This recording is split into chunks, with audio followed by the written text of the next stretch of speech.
The Lore of Elnyr, the First Age. Year 0. In the beginning emerges Gottmor, the god of light, from the green mist. He walks along that seems like an eternity until he finds a black hand in the mist. He helps Nagrom, the god of night, to come forth. They spend their days together until Gottmor hears voices from the green mist and pulls out the lesser gods. The lesser gods revere Gottmor but are afraid of Nagrom. But they don't dare to say anything, for Gottmor loves Nagrom as a brother, since for an age they only had each other's company.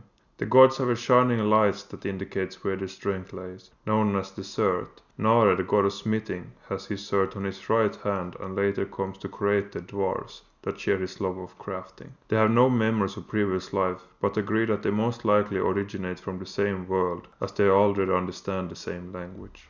Gottmor creates the blue globe that will be their contributed creation. The world is Elna, and all life starts on the continent of Elnyr. Gods cannot die by age, but they can be mortally wounded and die by their souls giving up. Then they will descend as a comet down to Elnyr and live their second life as demigods, to make them understand the turmoils of their creations. Feonia, the goddess of fire, creates the dragons, but their destruction is so brutal that Gottmor intervenes and creates the phoenixes to combat their fire. He puts the dragons to sleep. Hanela creates the flora and fauna of this world. Markald secretly wants slaves to rule over and creates the goblins. Born out of a sinful desire, the goblins cannot be reasoned with and wage war against each other.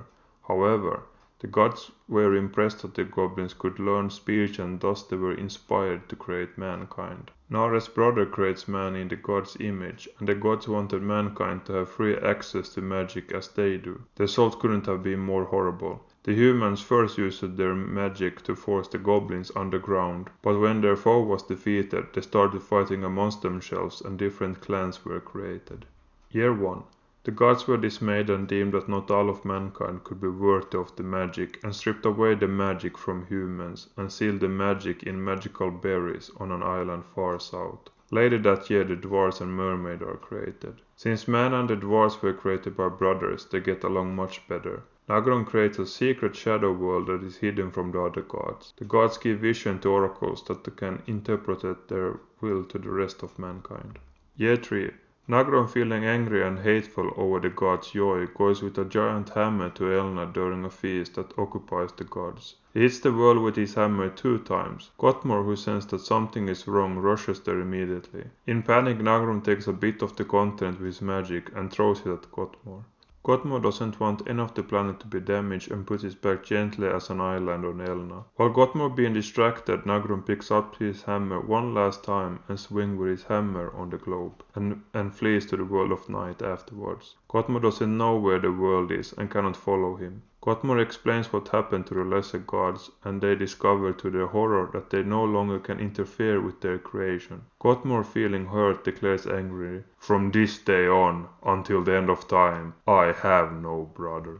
The island later becomes known as Nagrom's Tooth and is affected by Nagrom's dark magic. Horrific beings are born there, and the island is considered to be the most dangerous place on Elna. Year 100. Experienced sailors find the other magical island where the gods hid the berries and name it Mariner Island. The mariners find the berries high up on the mountains later that year. They start experimenting with them and eat them raw and use them in different recipes. Everyone on the island is allowed to use the berries. The berries grant access to the 4 elements, and since no one can control more than one element, the children on their 7th birthday are allowed to try the berries to see which element they affiliate themselves with. The sailors use the berries to live comfortable lives. Year 223. Soldiers from the north ascend on Mariner Island and wage war upon the primal tribe. The mariners use the magic to defend themselves, but to no avail. The men from Elnyr takes the plants and plants it upon their own continent.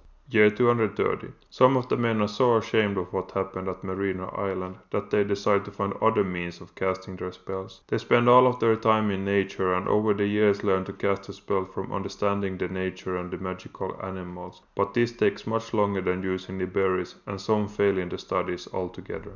Year 232. Elric, a young boy apprenticed to a blue mage, is the first human to witness a phoenix. He spends over 10 years searching for it. When he manages to find the phoenix again, it takes 2 years for the phoenix to completely trust him. He spends the next 50 years to learn the holy fire and can no longer die by age. Year 250. The dwarves create vast halls under the earth and wage wars upon the goblins. The goblins dig further down the ground.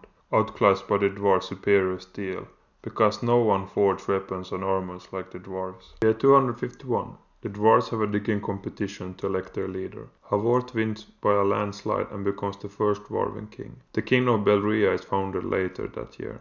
They build a small outpost above ground that later becomes a grand city. Year 503. The dragons wake up from their slumber and attack the strongholds of the north. The dwarves that have amassed a grand fortune by mining gold are attacked not much later. Year 505. The Pact of Steel is formed, and the dwarves and the men fight alongside to have a chance against the dragons. An order of dragon hunters is created.